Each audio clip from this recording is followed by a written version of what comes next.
Hello friends, welcome to Fatafat serial reviews. 'Maguva O మగువా' episode 132 review. సింధూరకు Chenchalamma పెళ్లి చేయాలని తీసుకున్న నిర్ణయంతో సింధూరకు భయం మొదలవుతుందన్నమాట. ఒకవేళ చంటి నా మెడలో తాళి కట్టాడని చెప్తే చంటిని చంపేస్తుందేమో అని భయం మొదలయ్యి ఎవరికీ చెప్పకూడదనుకుంటుంది. ఇవన్నీ ఏమీ తెలియని చంటి, అమాయకుడైన చంటికి తను పెళ్లి చేసుకొని సుమంగలిగా ఉంటే చాలా సంతోషం అనమాట సింధూర. కాబట్టి దాన్ని సెలబ్రేట్ చేసుకుంటూ ఉంటాడు వాళ్ళ ఫ్రెండ్స్ అందరితో, అది బసవ, చక్రం బాబాయ్ అందరితో కలిసి. తన కొడుకు ఎక్కడున్నాడో ఆచూకీ తెలుసుకోవడం కోసం ఒక స్వామీజీ దగ్గరికి వెళ్తారు కదా చెన్నకేశవులు గారు. అక్కడ స్వామీజీ అంజనం వేసి చెప్తారనమాట, నీకు దగ్గరలోనే ఉన్నారు, కొండగట్టు అనే ఒక ఊరిలో ఉన్నారు, ఆ ఊరికి వెళ్ళి విచారిస్తే తప్పకుండా మీ కొడుకు ఆచూకీ తెలుస్తుంది అని ఒక ఆచూకీ చెప్తారనమాట. సరే అని ఆయన సంతోషంగా బయలుదేరతారు. ఆ తరువాత చెంచలమ్మ ఇంటి ముందుగా ఒక చీరలు అమ్ముకునేవాడు చీరలు అమ్ముకుంటూ వెళ్తాడనమాట. ఈ హీరోయిన్స్ పేర్లు, కార్తీక దీపం సీరియల్స్ పేర్లు ఆ చీరలని చెప్తూ ఉంటాడు. ఇది కార్తీక దీపం చీర, ఇలా అన్నీ చెప్పుకుంటూ పోతాడనమాట. గుప్పెడంత మనసు చీర. అప్పుడు భవతి ఉంటుంది కదా, మన చాముండి వాళ్ళ అమ్మ, అతని లోపలికి పిలిచి చీరలన్నీ చూడడం మొదలు పెడుతుందనమాట.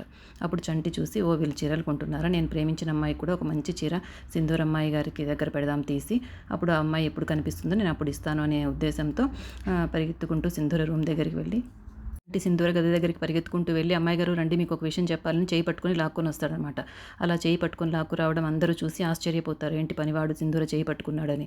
చాముండి అయితే వెంటనే అడిగేస్తుంది, ఏంటి సింధూర చేయి పట్టుకొని లాక్కొని వస్తున్నావు నువ్వని. అది కాదు అమ్మాయి గారు, నేను ప్రేమించిన అమ్మాయి కోసం ఒక చీర కొనుక్కోవాలనుకుంటున్నాను, అందుకే తీసుకొచ్చాను అనేసి.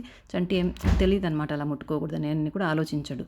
మామూలుగానే చాముండి కోపడింది అనుకుని తర్వాత ఆ చీరలన్నీ చూసి, ఒక పచ్చటి చీర అనమాట, ఆకుపచ్చ కొంగు, అది అంచు కొంగు ఉంటుంది, పసుపు పచ్చ చీర ఉంటుంది. ఈ చీర అయితే అమ్మాయి గారికి బాగుంటుంది, ఇది నేను కొనుక్కుంటున్నానని అసలు బేరం కూడా ఆడకుండా కొనేస్తాడనమాట.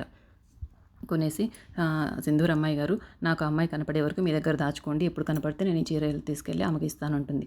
సింధూర్కి ఇంకా సంతోషం అనమాట ఆగదు. ఎందుకంటే తన భర్తే తన కోసం మంచి చీరను సెలెక్ట్ చేశాడు కదా. సరే అని ఆ చీరను తీసుకెళ్ళి తన గదిలోకి వెళ్ళి హ్యాపీగా తనని చుట్టుకుంటుందన్నమాట. తను చుట్టుకొని, నేనే చంటి, నువ్వు ప్రేమించే అమ్మాయిని అని చెప్పుకుంటుందన్నమాట.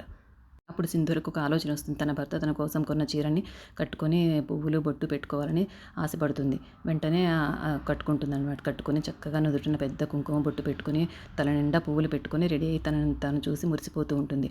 ఇంతలో చెంచలమ్మ బయట నుండి వచ్చి సింధూరా సింధూరా అని తలుపు కొడుతుంది. చాలా భయపడిపోతుంది సింధూర. మరి తలుపు కొడుతుందో లేదో అది రేపటి ఎపిసోడ్లో తెలుస్తుంది. ఇంతకంటే ముందు ఇంకొక చిన్న సీన్, మంచి సీన్ జరిగిందనమాట. అదేంటో కూడా తప్పకుండా ఇప్పుడే తెలుసుకోండి. చెంచలమ్మ సింధూర అమ్మా నాన్నల ఇంటికి వెళ్ళి వాళ్ళకు తను తీసుకున్న నిర్ణయం గురించి మంచి న్యూస్ చెప్తుందనమాట. నేను సింధూరకు మళ్ళీ పెళ్లి చేయాలనుకుంటున్నాను, కాకపోతే మీ కూతురులా కాదు, నా కోడల్లాగా వైభవంగా చేస్తాను అని వాళ్ళకు చెప్తుంది. వాళ్ళ నాన్న ఎంతో సంతోషిస్తారు.